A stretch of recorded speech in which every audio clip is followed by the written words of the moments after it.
Kako se odvija celovita celostna obravnava bolnika s tuberkulozo?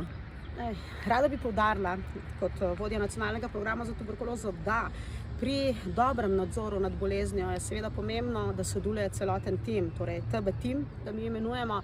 To pomeni zdravniki in medicinske sestre v bolnišnicah in pa potem tudi v dispanzerjih oziroma v pljučnih ambulantah.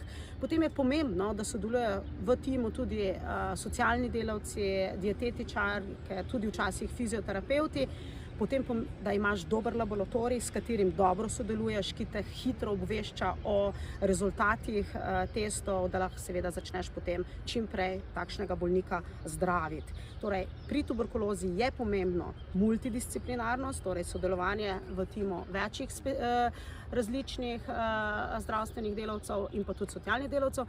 In pa ne nazadnje, če hočemo omejiti pojavljanje tuberkuloze v svetu, je pa drugo, kar je pa pomembno, da ne more vsaka država delati po svoje, da je potrebno povezovanje z državami v bližnji regiji in pa seveda tudi na nivoju Evrope oziroma sveta.